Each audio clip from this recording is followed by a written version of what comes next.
Thank you all very much. Please be seated unless, of course, you don't have a chair. Thanks for having me. I'm honored to be here at the headquarters of the Federal Law Enforcement Training Center. I don't know whether you realize this or not, but the government originally planned to open this center inside the Capitol Beltway. No one looks very sad that we didn't open it in front of the Capitol Beltway. It's a spectacular place to have this center. It is a glorious place to live. I'm honored to be in your presence. Thanks for letting me come by and share some thoughts with you. I want to thank Director Patrick for her strong leadership and her kind introduction.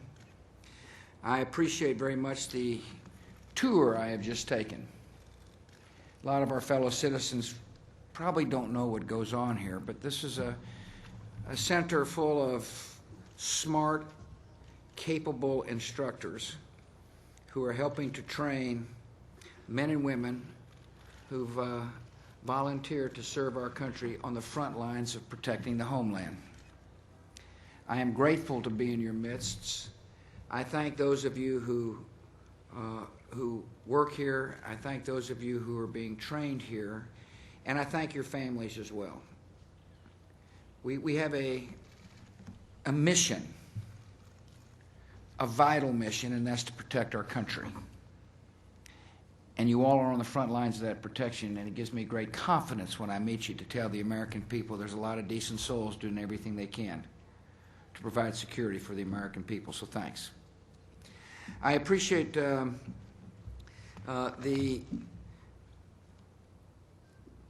folks at FLETC that I met that are working the border and helping train people to secure this border of ours. And I've come today not only to thank you, but to talk about immigration. Immigration is a vital issue facing this country. And the fundamental question is, will elected officials have the courage necessary to put a comprehensive immigration plan in place that makes it more likely we can enforce our border and at the same time uphold the great traditions, the immigrant traditions of the United States of America. And that's what I want to discuss with you. Before I do want to introduce some people. I want to introduce Secretary of Commerce Carlos Gutierrez. Appreciate you coming, Mr. Secretary.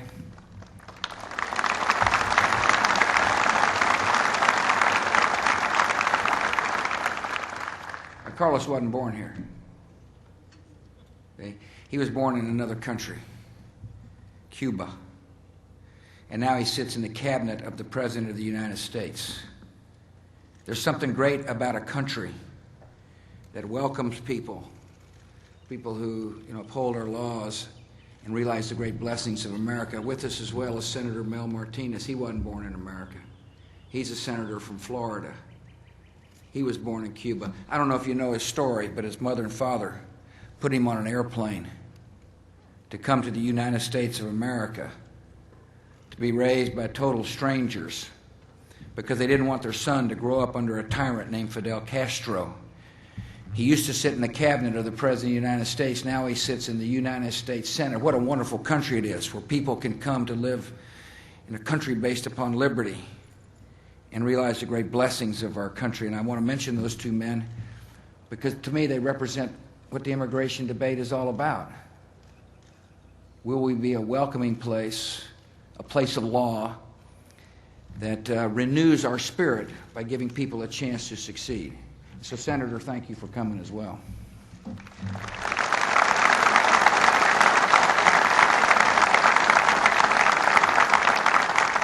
I saved the other two traveling with me because they were born here. Starting with the United States Senator from Georgia, a South Georgian named Saxby Chambliss, one of the finest senators in the United States Senate.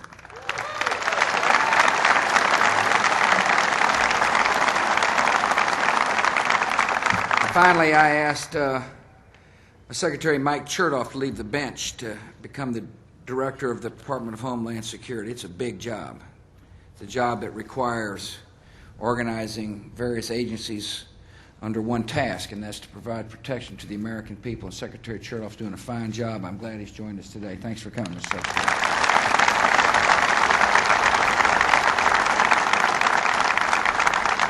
I thank all the state and local officials who are here who have joined us. Appreciate you taking time to come over and say hello. I thank the citizens from this part of the world who've joined us as well. Thanks for supporting this good institution. I know you know this, but FLETC provides an important role for this country of ours, and I thank you for supporting it. Before I talk about my immigration, I do want to offer condolences for Agent Robert Smith. He died last week from injuries in a helicopter crash. He was a Customs and Border Protection agent. He reminds us on a regular basis that those who are on the front line of protecting the country take danger as a part of their job, and therefore we offer our deepest condolences for Robert Smith's family and his friends, and we ask for God's blessings on them. Our nation depends on our federal agents to enforce our immigration laws at the border and across the country. You got a big job to do.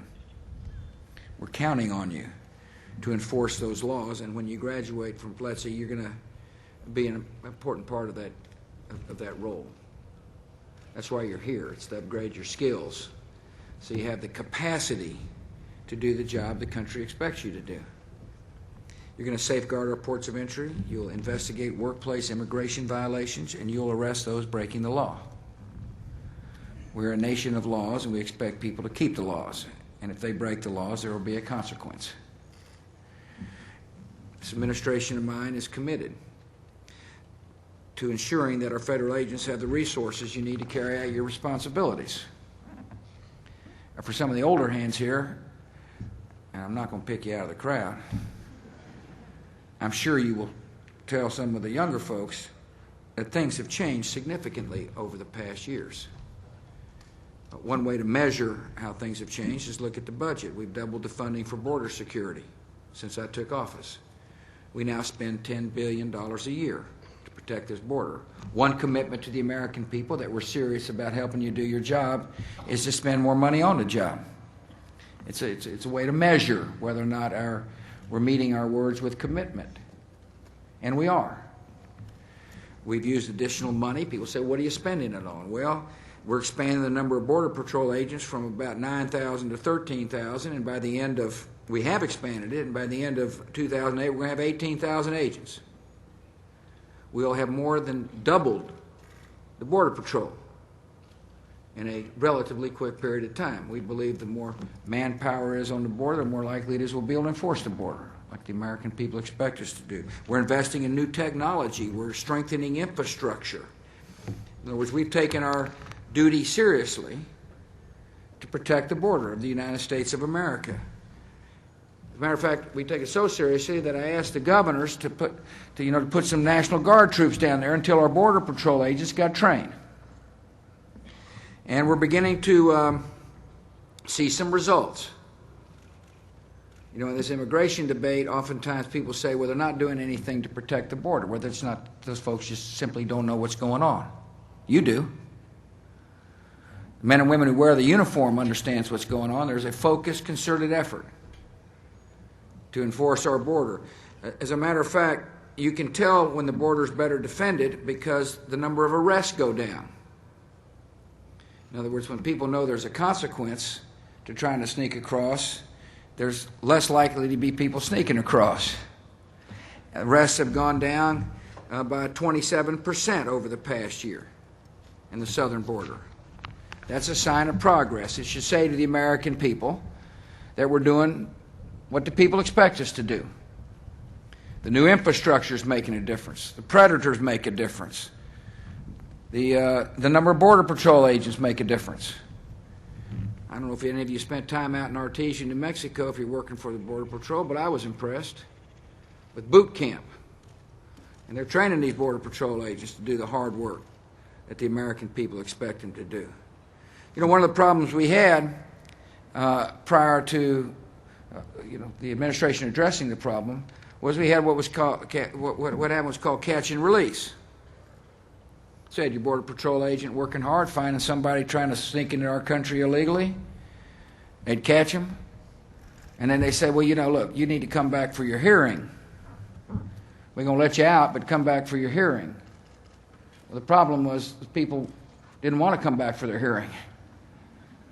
They generally wanted to go work. And so they would just disappear, and it discouraged our Border Patrol agents. I talked to too many agents and heard too many stories about people saying, wait a minute, I'm tired of doing my job on the front line of protecting the border only to have the people that I have stopped coming in meld into our society. And so we worked with Congress, and we've got a lot of detention facilities now along the border. So we didn't have space before. Now we do have space. And as a result, catch and release has virtually been eliminated. It sends a strong, getting rid of the catch and release program sends a strong signal to people. If you come to the country, we will find you and we're going to send you home. So don't try to come in the first place. In other words, we're working hard to enforce the border, and we're stepping up enforcement inside the country. I see a lot of ICE hats. These are the folks that are charged with making sure that people who knowingly hire somebody who's here illegally pays a price. In other words, part of making sure our country is a rule of law, we've got to have people enforce the law. It's against the law to hire somebody who's here illegally. That's the law. And we're training people here to make sure that they know how to enforce that law. And the message to employers, if you're hiring somebody here that you know is illegal, there's a consequence to be paid. That's what a nation that bases its system on rule of law does. And that's what we'll continue to do. And ICE is active. Your folks are working hard. ICE investigations have led to more than 3,000 arrests for immigration violations since the beginning of this fiscal year. Nearly 600 arrests for criminal violations, including fraud and identity theft, and nearly $30 million in penalties against businesses that have violated the law. We're working hard to enforce the border. In the immigration debate, you hear people say, well, they're not doing anything to enforce the border. They're wrong, and you know they're wrong. And I'm here to thank you for working as hard as you can. And now we got to build on the progress. It's important for our American citizens to understand that the immigration system is in desperate need for comprehensive reform. And Congress has a historic window to act. The system isn't working. Think about a system that encourages smugglers to stuff people in 18-wheelers, people that want to work, people who want to provide for their families. Think about a system in which there's tremendous document forgery. You know, you got a person out here in South Georgia, needs somebody to help them on their farm. Person shows up with documents. They don't know whether they're real or not. There's a lot of forgery going on. We got people, in my judgment, this isn't what America should be about. And yet the system is broken to the point where people are being used as human cargo, being exploited, simply because most want to come and provide for their families. Most are willing to do jobs Americans aren't doing. System needs to be fixed.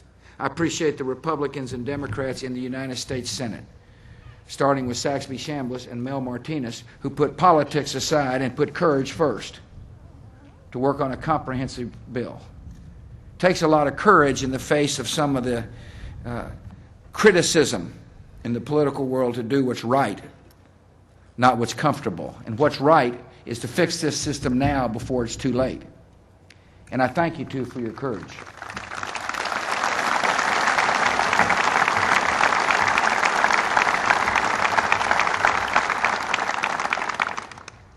And Carlos and Mike Chertoff spent a lot of time sitting with the senators from both political parties. I don't know if you're tired of it, but a lot of Americans are simply tired of this endless political bickering that we can't work together because it might make somebody else look good.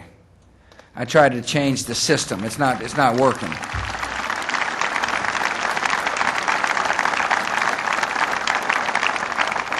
So I sent the two secretaries in there with the senators from both parties and said, okay, why don't we sit down and see if we can't figure something that's good for the country. Each side's going to have to give a little bit. Not everybody's going to get everything they want, but what matters more is fixing the problem now. And we're making some progress. Most Americans, or many Americans, say their primary concern is border security and ensuring that those who violate our laws face consequences. That's what you're hearing out there when you're listening to the debate.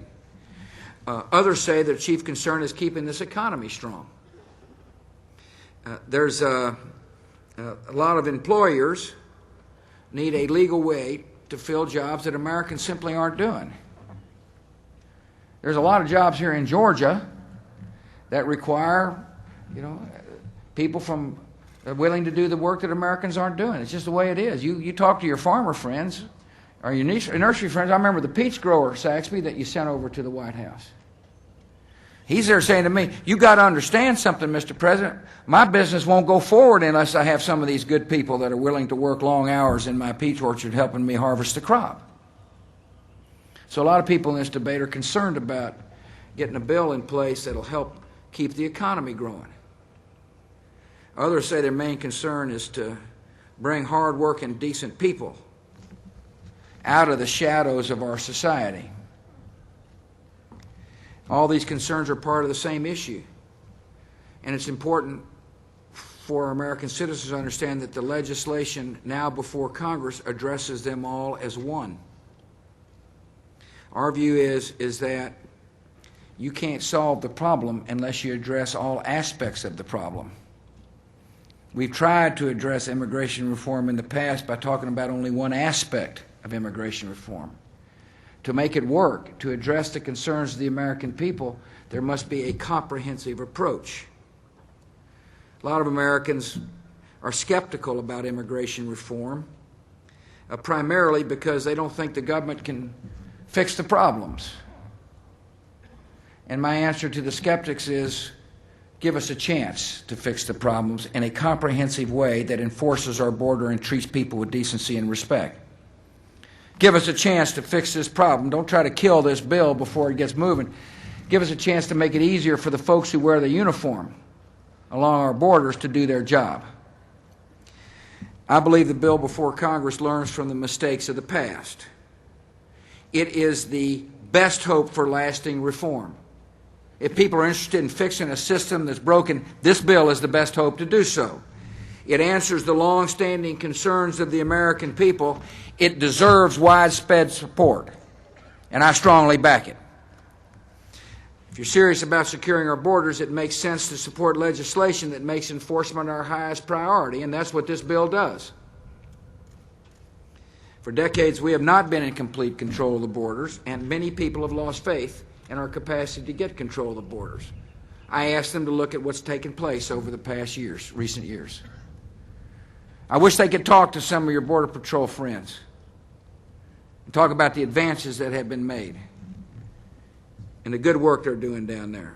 The first step to comprehensive reform must be to enforce immigration laws at the borders and at work sites across America, and this is what this bill does. For the skeptics who say that we're not concerned about border security or workplace enforcement, they need to read the bill. The bill prioritizes enforcing our laws at the border and saying to employers, we'll hold you to account for employing somebody who's here illegally, knowingly employing somebody who's here illegally. This bill sets enforcement benchmarks that have got to be met before the other aspects of the comprehensive bill are triggered. In other words, there has to be certain accomplishments in place before other aspects of the bill come into being. And here are some of those markers. Increasing number of Border Patrol agents. We said we're going to double them. They got to get doubled until other aspects of the bill come into being. We're going to build miles of state-of-the-art fencing. We're going to improve surveillance with advanced technologies. We will do a better job of holding employers accountable for the workers they hire. Most employers want to comply with the law. The peach grower wanted to comply with the law. Believe me, he's a law-abiding, decent man. His attitude is, why don't you help me verify the legal status of a potential employee, as opposed to holding me to account, which we will do, of course, if he knowingly hires somebody, give me a hand with a verification system. And that's why we're going to promote tamper-resistant identification cards. In other words, if you're here working, you're going to have a card that you can't tamper with, that some document forger can't foist off as a document for somebody to come and pick peaches here in Georgia. In other words, we've got a serious attempt in this bill, and a real attempt to do what a lot of Americans want us to do, and that's enforce the border. If you're serious about keeping our economy strong, it makes sense to support legislation that gives foreign workers a legal path to jobs in America. There are people doing jobs here Americans aren't doing. The peach man said to me, he said, I can't find somebody from my hometown who wants to pick peaches, but I can find somebody who wants to put food on their table for a family from, Mexico, for example. It seems to me it makes sense to give those people a chance to come and work here on a temporary basis. This bill says temporary means temporary. You'll be here for a number of years, and you'll go back home. That's what a temporary worker plan does. In the meantime, that helps meet the needs of our economy. This aspect of the bill will allow federal agents to focus on apprehending violent criminals and terrorists who are a threat to our country rather than people who want to work here. In other words, if you can come to our country on a temporary basis legally, you're not going to sneak across the border. Who wants to pay a coyote hundreds of dollars or thousands of dollars when you can walk across and say, I'm going to have a temporary work job here in this country, and here's my tamper-resistant card. If you're interested in securing the border, wouldn't you rather have Border Patrol agents chasing down terrorists and gun runners and dope runners as opposed to people who are coming to do jobs Americans aren't doing? A temporary worker plan that is truly temporary is going to make it easier for us to enforce the border. Border enforcement and having a rational worker plan go hand in hand. And that's what the American people have got to understand. A temporary worker program will not begin until our border security measures are in place and until we have a reliable system for verifying employment eligibility. That's the way the bill works. Oh, I'm sure you've heard some of the talk out there about people defining the bill. It's clear they hadn't read the bill. They're speculating about what the bill says, and they're trying to rile up people's emotions. This is a good piece of legislation. It addresses the border security needs, and it addresses the employment needs of our country. If you're serious about bringing hard-working illegal immigrants out of the shadows of our society, it makes sense to support legislation that will resolve their status without animosity and without amnesty. Oh, they estimate 11 to 12 million people have been here for quite a while who are in an underground in America. It's not right, as far as I'm concerned. That's not what this country stands for. I know there are some people out there hollering and saying, kick them out. That is simply unrealistic. It won't work. There are some people saying giving them automatic citizenship. I oppose that. It won't work. I don't think it makes any sense to do that. Amnesty is forgiveness for being here without any penalties. That's what amnesty is. I oppose it.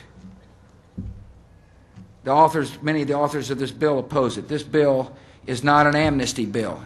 If you want to scare the American people, what you say is the bill's an amnesty bill. It's not an amnesty bill.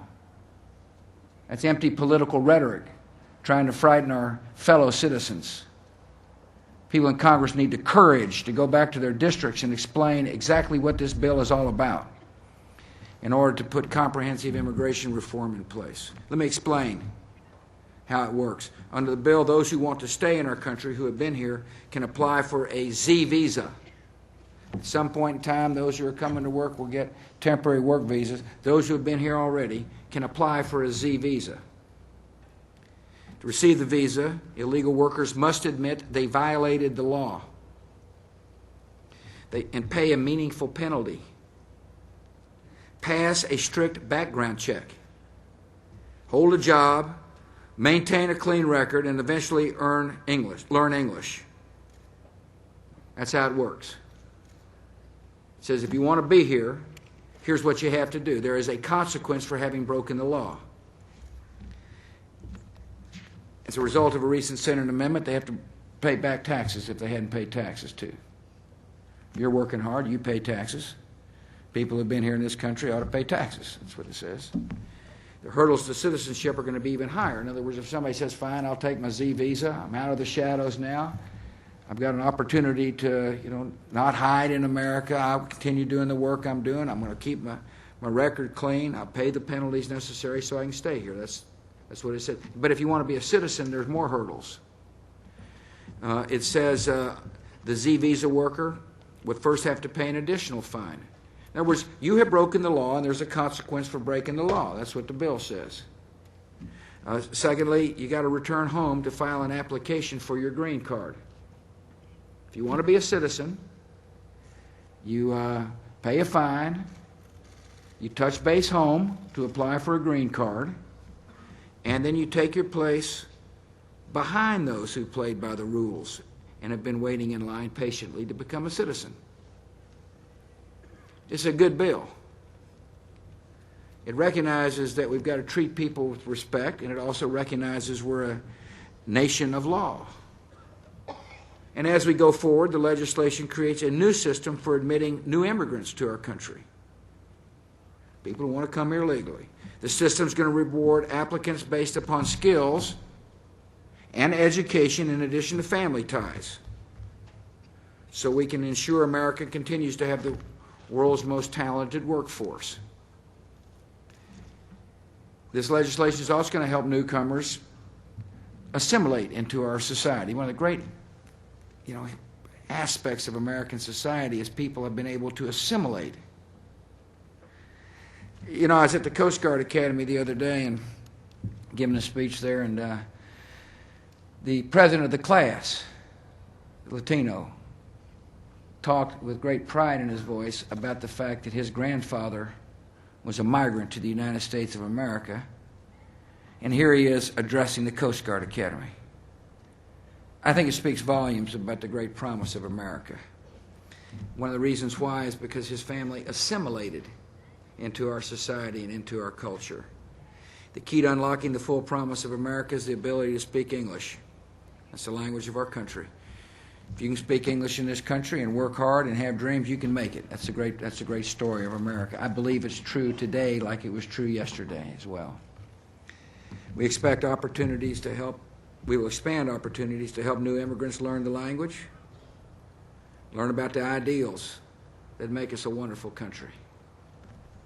If you're serious about reform, it makes sense to support comprehensive legislation that addresses all aspects of the problem. You cannot solve the problem unless we address all aspects of the problem at the same time. This reform's complex. There's a lot of emotions around this issue. Convictions run deep. Those determined to find fault with this bill will always be able to look at a narrow slice of it and find something they don't like. If you want to kill the bill, if you don't want to do what's right for America, you can pick one little aspect out of it. You can use it to frighten people, or you can show leadership and solve this problem once and for all, so the people who wear the uniform in this crowd can do the job we expect them to do. Now's the time for comprehensive immigration reform. Now's the time for members of both political parties to stand up and show courage and take a leadership role and do what's right for America. Thanks for letting me come by, and God bless.